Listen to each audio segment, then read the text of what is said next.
Want to make something look bright? Well, start by turning the lights down. I know this sounds backwards, but that's the true secret.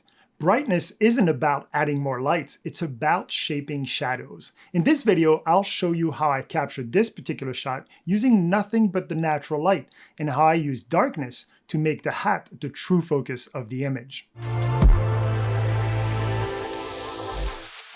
Part of our job as cinematographers is directing the viewer's attention exactly where we want it, regardless of the project. So whether it's a film, a documentary, or a corporate film, or even a commercial, guiding where your audience look is one of the most powerful storytelling tools. Now, no one understood this better than Alfred Hitchcock. He famously used lighting as a visual tool to guide attention, reveal hidden meanings, and create suspense. Hitchcock strategically placed highlights and shadows in each scene, ensuring that the viewers only saw precisely what he wanted them to see.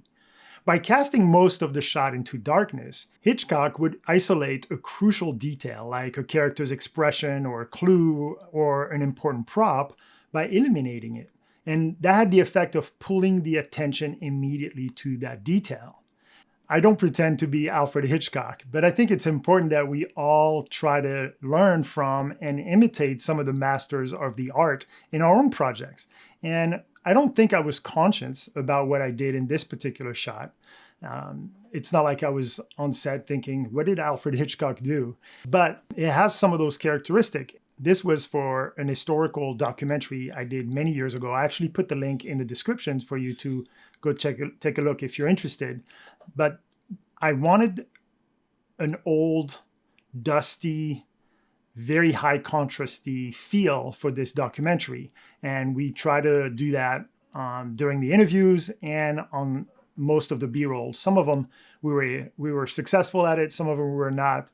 And that was just the nature of the environment that we were filming in. But in this particular case, we were filming B-roll inside of this little farmhouse. And it was during the day in broad daylight. And we're filming, as you can see here, we're filming this little picture here on the piano. And I just happened to notice that the light was coming through the window and it had this beautiful property. And in the previous room, I had noticed an old farmer's hat. For some reason, in my mind, I could just see that shot from exactly where that picture was taken. I just remember seeing the light coming in and thinking, man, I think we can make something really cool here. So let me show you the shot itself. This is the original shot. I just put the Rec 709 LUT on it. We actually didn't use any other equipment. This was just a camera and then using the natural light. Of course, there's some work here that goes into the composition, understanding what we're trying to do, how to frame it correctly, how to expose it properly in order to achieve the shot that we wanted, which was drawing the viewer's attention to the hat. Because this documentary was all about the history of a community and how it was founded by a small group of farmers about 100 years ago, we wanted to represent that. We wanted to bring the focus to that community. And so I didn't know when we took this shot where I was going to use the shot in the documentary, but I knew it was going to be early on to kind of establish the identity of the film. And so not only did it need the look, but it needed to have this feel for the rest of that story. And so this composition was really one, waiting for the light to come where we want it to be, and then positioning the chair so that the hat was off-centered. I didn't want the whole hat to be illuminated because then it becomes less a focus. When we did our camera settings, it was important to expose the tip of the hat to 100 IRE. And 100 IRE, if you're using any kind of measuring tool, like whether it's false color, whether it's zebras or a waveform monitor, in Rec 709 LUT, 100 IRE is pure white. After that, you clip, meaning there's no more information in the data that you're recording and is just flat white. And so that means that you cannot make anything brighter than 100% IRE. Once it's at 100% IRE, it's pure white. There's nothing you can do to make that brighter. The only thing you can do is by creating a bigger contrast between 100% IRE and the rest of your scene and bring the shadows all the way down as much as you can, creating a big separation between how dark under the table is and the brightness of the hat. Then it makes the hat look even brighter than it actually is. In reality, it's as bright as it can be. You cannot add any more light to the tip of that hat to make it brighter. Now, you could add light to the rest of the hat, and then the whole hat would be pure white, which we didn't want to do. Again, we want to create those gradients, right? From dark here to very bright here, just so that there is some texture, there is some feel to the hat versus just a pure white. It would also look very artificial if the whole hat was pure white. And so understanding that 100% IRE is as bright as it can be, the only thing that you can do is then shape your shadows to create as much contrast as possible.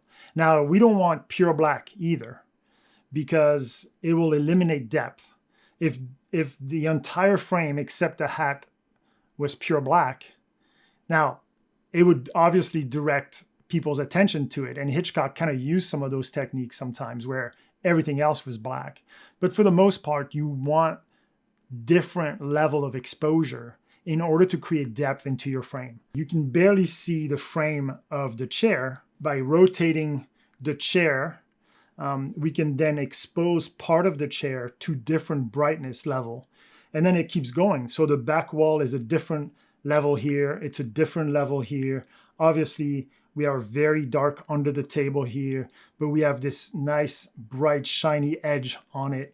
We have those very bright area that the sun is hitting right here. And then we have different darkness and brightness over here again. And so all those different level of exposure just create layers upon layers. And that's what's giving this augmented illusion of depth. Now, there is depth. It's not like, this is all within a foot of each other. There's a few feet between the hat and the back wall. But you augment that depth by creating those different level of exposure.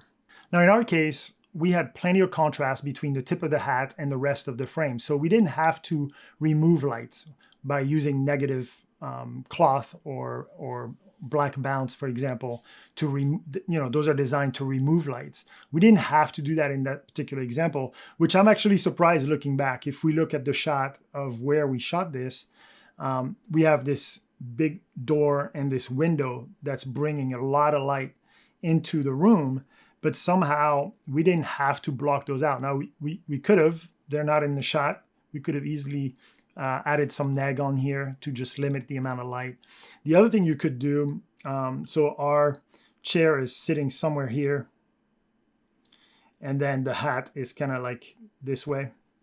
You could put a stand here with a neg to remove any light coming towards the hat. And we're not talking about just that light on the ceiling.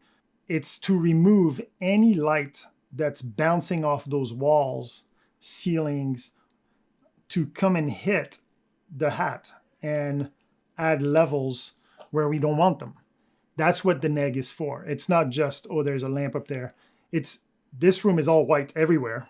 Light is bouncing off of everything. You can tell just on the picture itself, like how flat the room is. Like everything is the same level because there's so much light coming in and it's bright everywhere. So light is literally bouncing everywhere. So you could put a neg on top. You could put a neg on this side as well, like in front of the hat to eliminate any light coming from the left side of the room. And obviously you can block off the door and the window in the back.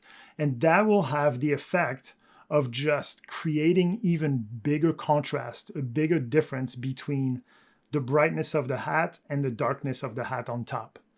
So now that we have separation, we have contrast between highlights and shadows, then we can manipulate this image even further in post-production by really bringing our shadows down and making the contrast even bigger. here's the end shot. I think it communicated what we wanted to, which was the feel of this film. Now, let me show you a couple of other examples. I've done it a few times on other projects. Again, not necessarily by being conscious. It's just there is something about contrast that I think makes a shot so much more rich. A few years ago, I traveled to Kenya and was taking actually still pictures inside of a school. And this young lady, there's actually a window here that's bringing all this sunlight. And same thing, like by seeing that, and then by changing my camera settings in a way that all of this kind of falls into darkness, then we can make the front of her face look very, very bright. But if you look at it, we're not even at 100 IRE. You can still see details all over her skin.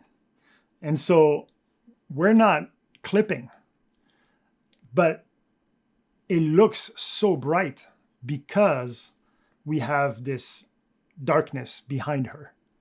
And it's just it's just a beautiful way to communicate what you're trying to communicate. Like, to me, it's this young person in school looking into a bright future. She's learning, she's getting education, and we're getting this visual representation of the bright future that's ahead of her. Now, let me show you another example. This is the opening of a corporate film that I did quite a while back as well. And then I'm going to pause the video right here. And so I just wanted to reveal and bring the attention of the viewers to the fact that we have a woman coming out of this car. And so this is literally the opening of the video, where we just see this car coming, and then it cuts to the door being open and then the foot stepping out. So this is the first time that we're introducing the viewers to the character. And so by using this shot, we establish the fact that we have a woman coming out of the vehicle.